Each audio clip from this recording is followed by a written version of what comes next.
da parte.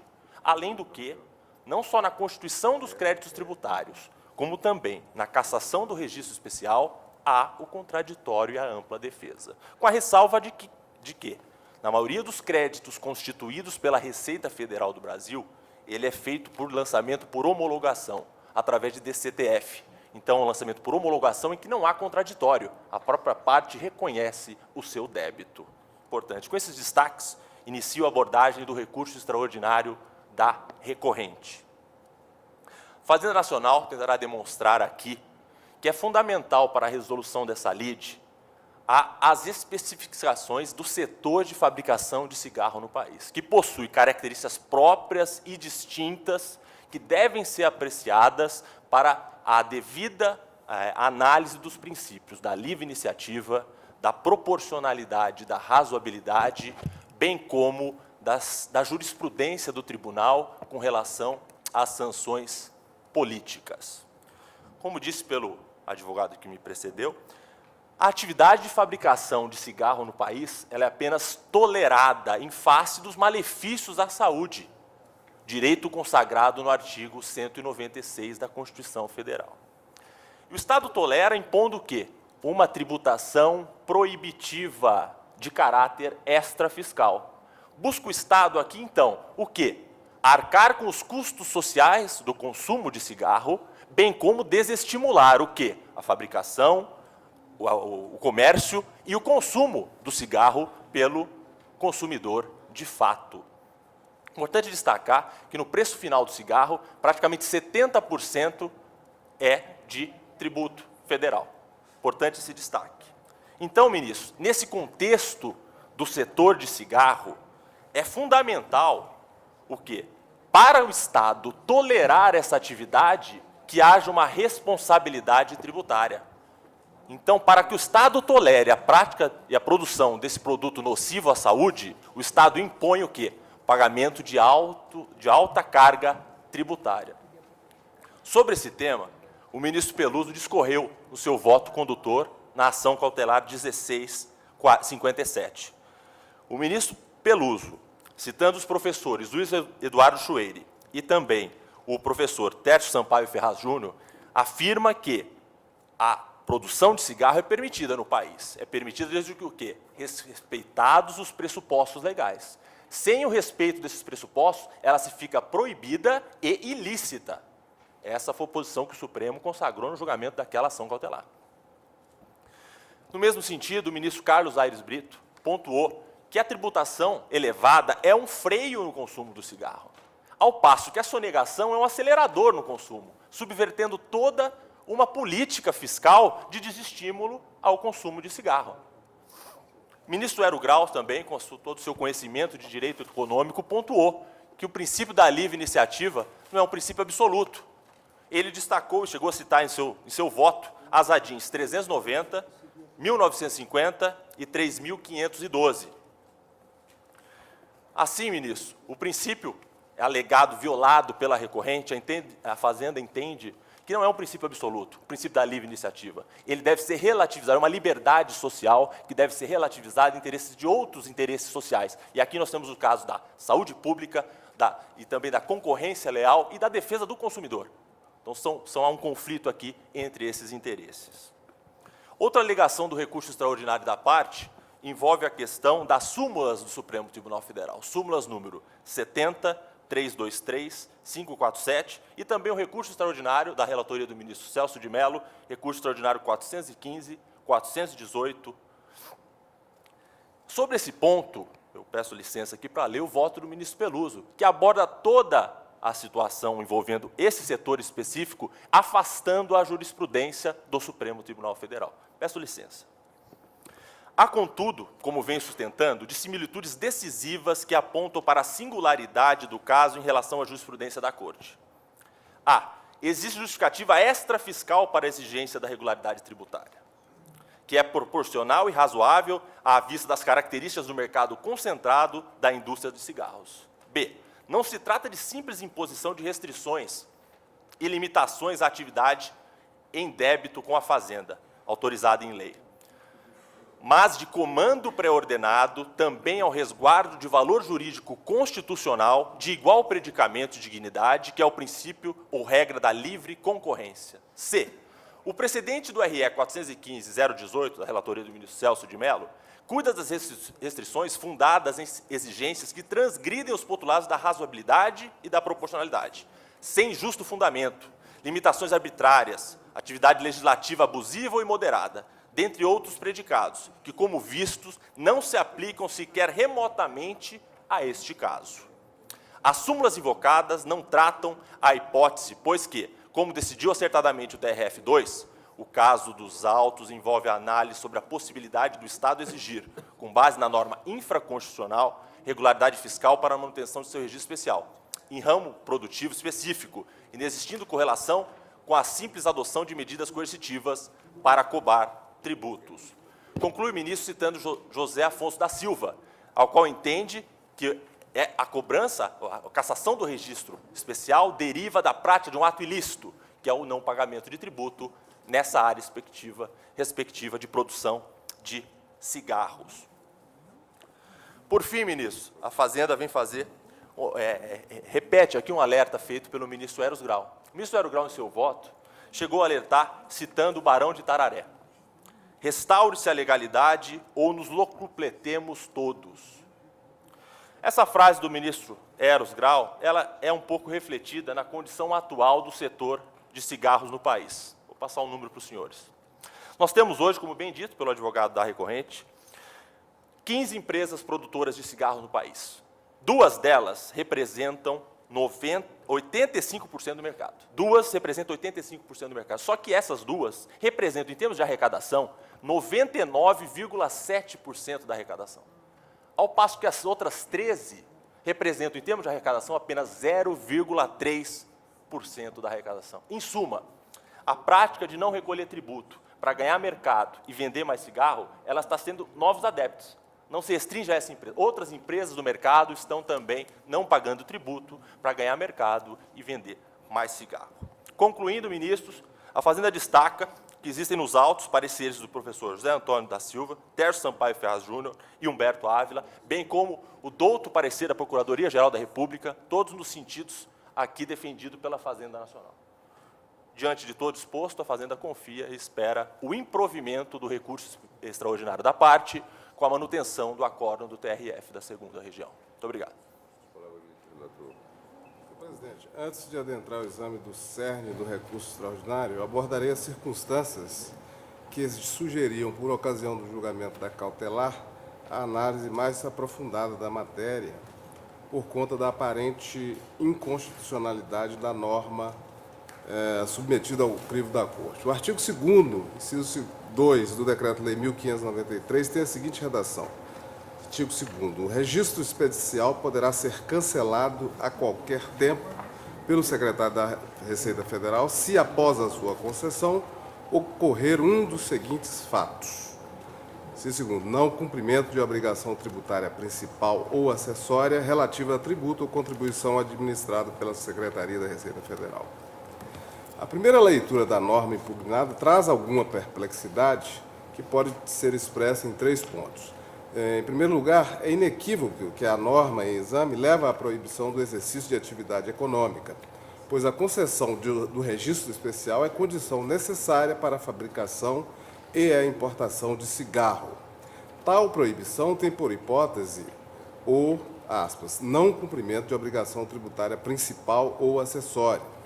E, portanto, a estrutura da norma se assemelha ao arquétipo do que se convencionou chamar de sanção política. Ademais, note que o artigo 2º, 2 do Decreto-Lei não traz expressamente qualquer parâmetro para mensuração do montante do crédito tributário não pago ou da gravidade do descumprimento de obrigação acessória, e que são pressupostos da permissão para cancelamento do registro especial. A redação do mesmo dispositivo, anterior à Lei 9.822, ainda que ambígua, referia-se a, aspas, inidoneidade manifesta ou ao descumprimento reiterado de obrigação tributária principal, fecha aspas. índices mais proporcionais e razoáveis ao exame do empreendimento, como uma estrutura voltada ao contumaz e infundado inadimplemento tributário. No plano puramente semântico, o texto em questão admite interpretação apressada que permitiria a proibição do exercício de atividade econômica em razão da existência de créditos tributários não pagos em quantia ínfima ou não razoável. Em razão da ausência de um mecanismo interno de calibração da gravidade da hipótese que leva ao fechamento de estabelecimento industrial, o intérprete é forçado a buscar tal salvaguarda em outros elementos do sistema constitucional. Por fim, a ausência do mecanismo de calibração também se faz sentir em seu aspecto analítico, isto é, em relação ao direito fundamental ao devido processo legal de controle da validade dos créditos tributários que se tem por inadimplidos. Com efeito, o fechamento de estabelecimento industrial ou comercial pode interromper abruptamente eventual controle da constitucionalidade ou da legalidade dos créditos tributários, cujo não pagamento justifica, segundo a norma, o cancelamento do registro especial. O risco ao curso regular do processo de controle da validade dos créditos tributários se torna mais visível quando o inciso 2º é comparado com o inciso 3º, ambos do artigo 2º do Decreto-Lei. Nesse inciso 3º se lê o seguinte: prática de conluio ou fraude, como definidos na Lei 4.502, de 1964, ou de crime contra a ordem tributária previsto na Lei 8.137, ou de qualquer outra infração cuja tipificação decorra do descumprimento de normas reguladoras da produção, importação e comercialização de cigarros e outros derivados de tabaco, após decisão transitada em julgado. Como se vê, o cancelamento do registro especial em função de graves circunstâncias criminais pressupõe o trânsito em julgado da decisão que as reconheça. Em sentido diverso, o cancelamento do registro especial em função de mero inadimplemento, não ponderado expressamente pelo texto legal, permite que se proíba o exercício da atividade econômica antes que se conclua o controle do ato administrativo ou da decisão judicial que confirmam as circunstâncias autorizadoras do fechamento do estabelecimento industrial ou comercial. Ademais, outra circunstância sugeria um exame mais detido da questão. Segundo o registro feito por Antônio Rezende durante o seminário Aspectos Jurídicos e Econômicos da Sonegação, com base em dados da CPI da pirataria, cito: há 14 fabricantes de cigarros no país e apenas 2 recolhem os tributos. São empresas grandes que faturam mais de 100 milhões ano. Segundo este palestrante, aspas, há hoje, em tese, um total administrável de 32 ações, sendo 4 com relação ao IPI específico de fabricantes, 2 de IPI específico de distribuidores, 20 sobre selo de controle e 5 de registro fiscal. A questão acerca da validade da tributação das operações de industrialização de cigarros, calculada com base em termos fixos, foi abordada no mesmo evento por Alberto Xavier. Enquanto o professor português conclui pela constitucionalidade do regime, o Sindicato dos Trabalhadores da Indústria do Fumo sugere, em informativo rotulado como Memorial à Ação Cautelar 1657, que o Decreto 3070 de 99 estabelece situação não isonômica entre os produtores nacionais e os produtores multinacionais de cigarros. Tais circunstâncias indicavam que a matéria subjacente ao caso em exame não era questão isolada e que, portanto, merecia detida análise pela Corte. Passo a examinar o recurso extraordinário. Preliminares. Inicialmente, eu rejeito a alegada necessidade de reexame probatório para conhecimento do recurso apresentada pela União. Argumenta a União que o acórdão recorrido se baseou no quadro fático pertinente à recorrente, que a caracterizaria como contumaz sonegadora. Contudo, o acórdão recorrido se apoiou preponderantemente no exame da validade geral e abstrata do Decreto-Lei 1593, confrontada com normas constitucionais que dispõem sobre o direito fundamental ao exercício profissional e de atividade econômica. Entendeu o Tribunal Regional Federal da 2ª Região que o rigor fiscal se ampara nas características da indústria do cigarro, dentre elas a circunstância de atribuição ter inequívoco papel extrafiscal no arrefecimento do consumo e no aparelhamento do Estado para combater a nocividade à saúde pública do produto industrializado. Nesse sentido, eu registro, sem ler, passagem do acórdão recorrido.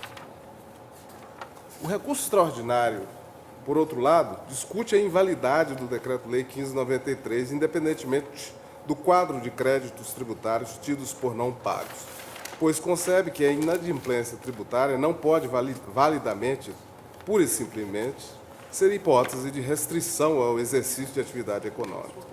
Tal abordagem prescinde de exame minudente sobre a situação de adimplência da empresa, pois é logicamente possível, hipoteticamente, que a Corte chegue à conclusão de que a falta de pagamento do crédito tributário não possa, em nenhuma circunstância, servir como hipótese de norma que restringe o exercício à atividade econômica.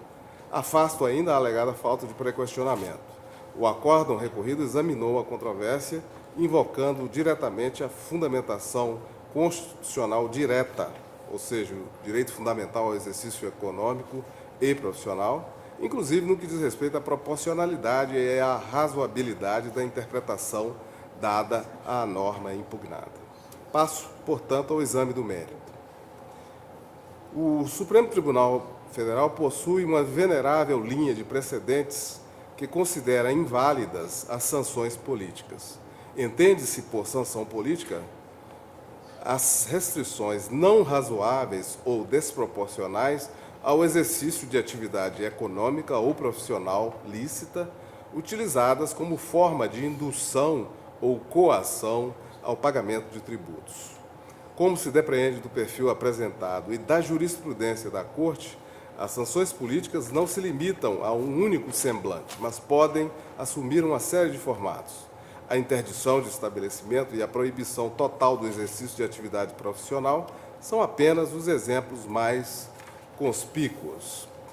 Um dos motivos determinantes da orientação firmada pela Corte consiste no risco posto pelas sanções políticas ao exercício do direito fundamental ao controle administrativo ou judicial da validade dos créditos tributários, como se vê, desde logo, no recurso em mandado de segurança número 9698, relator ministro Henrique Dávila, do qual eu transcrevo a ementa e o seguinte trecho do voto vogal proferido pelo ministro Pedro Chaves. Ementa. Não é lícito ao fisco interditar estabelecimentos comerciais com o propósito de os compelir ao pagamento de impostos ou multas. Os contribuintes têm o direito de impugnar a legitimidade dos débitos fiscais, quando convocados, pelos meios regulares a satisfazê-los. Recurso de mandado de segurança, seu provimento. Pondero que o acesso aos mecanismos que consubstanciam o devido processo legal é o direito fundamental mais suscetível de ser amesquinhado pela aplicação de uma sanção política. A sanção política coloca desafios de duas ordens ao controle da restrição. A primeira ordem de desafios refere-se ao controle da validade da própria restrição. Como as restrições ao exercício profissional e à atividade econômica podem comprometer a própria existência da empresa ou o desempenho empresarial, a sanção política pode pôr um fim abrupto ao processo administrativo ou judicial de controle da validade da própria sanção política. Não é difícil conceber que uma empresa, acossada pelo risco de fechamento, opte por se submeter à exigência que asseguraria